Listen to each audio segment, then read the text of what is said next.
Bienvenidos, soy el brujo vudú, el maestro Kano. En esta ocasión te vengo a enseñar historia de terror.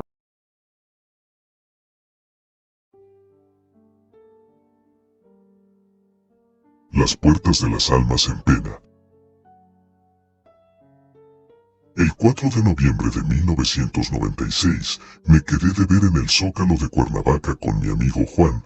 Eran más o menos las 4 de la tarde, estábamos aburridos y queríamos hacer algo diferente. Juan me dijo que porque no íbamos a Tepoztlán, él ya había ido varias veces, pero nunca había subido el cerro del Teposteco. Me dijo que tenía muchas ganas de subirlo. Se me hizo raro que quisiera ir en ese momento porque ya era tarde y el viaje era de 1 hora más o menos, pero él insistió y al final acepté. Cuando íbamos para la central de autobuses, nos encontramos con nuestra amiga María. Nos preguntó qué hacíamos y le contamos del viaje. La invitamos y aceptó. Nos dijo que antes tenía que avisarle a su mamá. Decidimos ir con ella. El hospital donde trabajaba estaba cerca de la estación de autobuses. En el camino pasamos a comprar un rollo para la cámara de Juan. Siempre cargaba con ella. Llegamos a las 5:30 de la tarde. Nos dirigimos hacia la falda del cerro. Queríamos llegar a la pirámide que se encuentra en la cima. Cuando íbamos a medio camino, nos encontramos a unas personas y nos dijeron que nos regresáramos, porque la hora de visitas terminaba a las 6 de la tarde, pero no les hicimos caso. Teníamos muchas ganas de ir. Además faltaba poco para llegar. Íbamos tomando fotos del paisaje y de nosotros. No encontramos a más personas en el camino. Después de un rato por fin llegamos a la entrada de la pirámide. Como nos habían dicho, estaba cerrada, pero no habíamos llegado tan lejos para eso. Comenzamos a buscar la forma de entrar. Encontramos una cerca que no tenía púas en la parte de arriba. Juan, que era el más aventurero, subió primero. Cuando estaba por bajar del otro lado, un guardia de seguridad lo vio y le gritó que se bajara mientras se dirigía hacia él. Asustado, Juan volvió a cruzar la cerca lo más rápido que pudo. Cuando llegó al otro lado, los tres corrimos asustados y nos perdimos entre la maleza del cerro. Cuando ya estábamos lejos nos reímos de lo ocurrido. Nos burlábamos de la cara de Juan al ser descubierto. Eran alrededor de las 7:30 de la tarde. Cuando nos dimos cuenta de que no sabíamos en dónde estábamos, decidimos ir bajando. Pensamos que pronto encontraríamos el sendero. Para ese entonces ya había oscurecido totalmente. Se me ocurrió hacer una antorcha improvisada con mis calcetines. A pesar de todo seguíamos tomándonos fotos y haciendo bromas.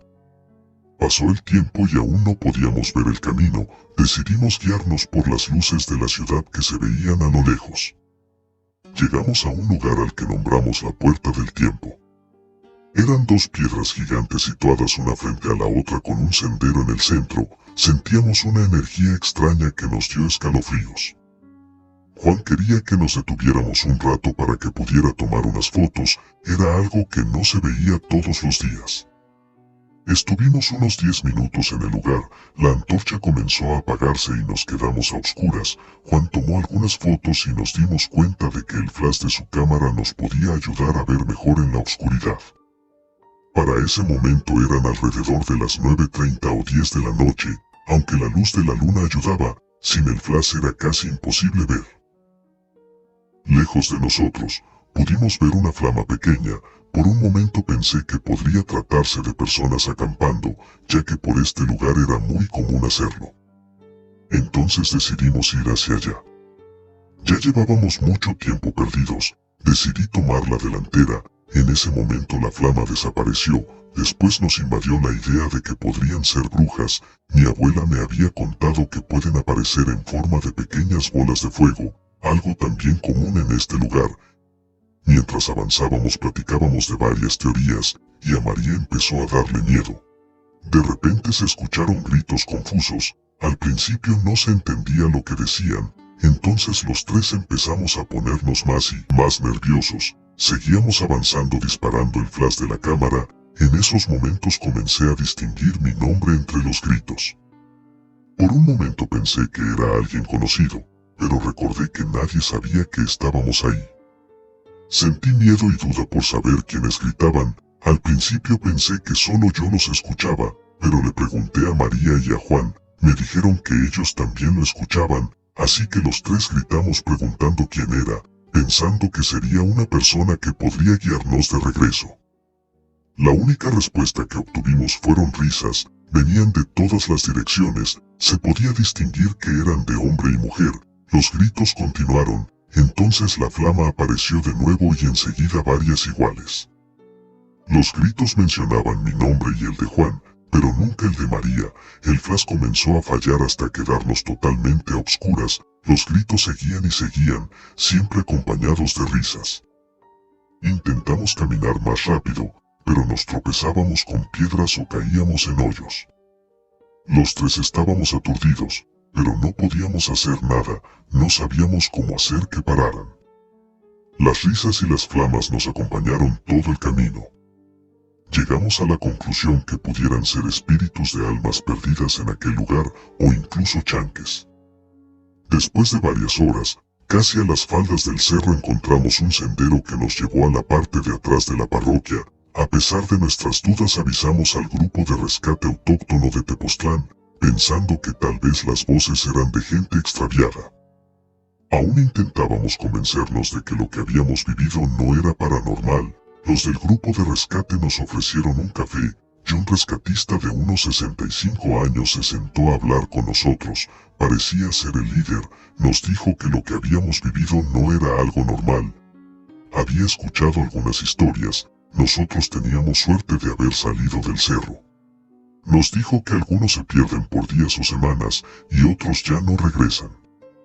Entonces nos dimos cuenta de lo que habíamos vivido, estábamos asustados, solo queríamos volver a casa, contratamos un taxi del lugar. En el trayecto platicamos con el chofer de lo sucedido, nos dijo que las flamas pudieron ser una señal de que en ese lugar había dinero o que era el recinto de almas en pena. Sabía de muchas personas que se adentraban en el cerro para seguirlas y obtener el dinero, pero nunca regresaban. Le contamos que las voces decían el nombre de Juan y el mío, pero el de María no. Entonces nos dijo que María era un alma pura, lo que sea que fuesen esas flamas, jamás la dañarían. Llegamos a Cuernavaca y el taxi nos dejó en casa de María, nos despedimos y ella entró a su casa.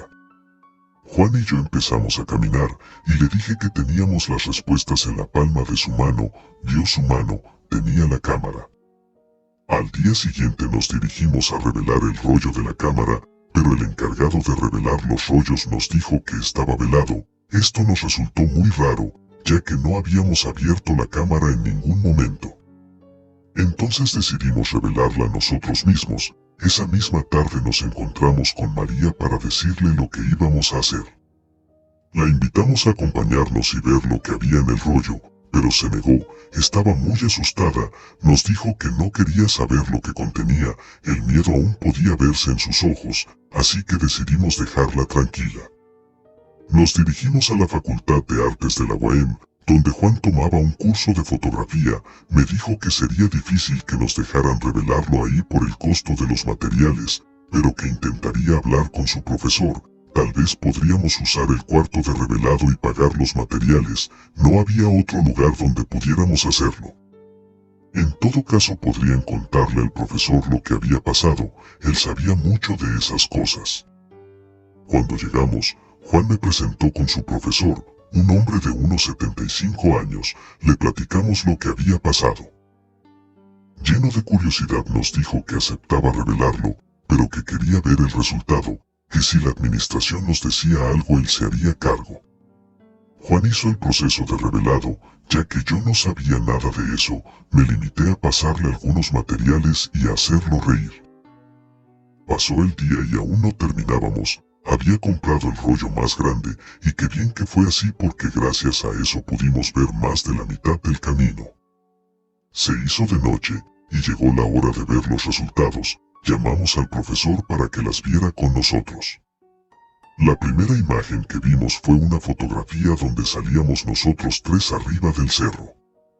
Juan me miró, dijo que no sabía por qué el de los revelados había dicho que el rollo estaba velado si no era verdad. Me encogí de hombros y le dije que siguiéramos con el resto. no fueron diferentes a la primera. Imágenes del paisaje y de la vegetación que se encontraba en el cerro. Así llegamos hasta la 10ª foto del rollo. Esta era en la puerta del tiempo. Aparecían María distraída y Juan en medio de las piedras. Sin embargo, había algo extraño. Cerca de la cabeza de María podía verse un punto de luz parecido a una flama flotando muy cerca de ella. Entonces sentí un nudo en el estómago. Era real. Seguimos viendo las fotos y aparecían más puntos de luz en diferentes partes. Era como si hubiéramos estado rodeados. Casi al terminar el rollo encontramos algo que nos llamó la atención. Estaba un poco borrosa, pero en una esquina se podía ver a una pequeña persona. Parecía un niño o un duende. Entonces Juan y yo nos vimos, volteamos a ver al profesor, quien había estado en silencio todo ese tiempo. Se apartó mientras nos explicaba que los chaneques suelen presentarse como pequeñas personas o niños, solo hacen travesuras, seguramente por eso habíamos estado perdidos tanto tiempo y nos costó tanto encontrar el camino de regreso. Y respecto a los puntos de luz, solo había una explicación, la puerta del tiempo, como nosotros la llamábamos, en realidad era la puerta de las almas en pena. Era muy difícil encontrarla a menos que estuviéramos siendo guiados. Los chaneques nos habían guiado para jugarnos una broma. Entonces habíamos sido perseguidos por almas en pena, pero no entendíamos por qué no nos habían hecho nada. Entonces el profesor nos dijo que habíamos tenido mucha suerte en invitar a María. Era un alma pura y sin ella, seguramente nunca hubiéramos regresado. Al día siguiente quisimos enseñarle las fotos a María, pero todas las que tenían evidencias estaban arruinadas. El papel estaba manchado justo en donde se podían ver los puntos de luz y el chaneque. Éramos testigos de que las historias eran ciertas, pero sin las pruebas no nos serviría de nada.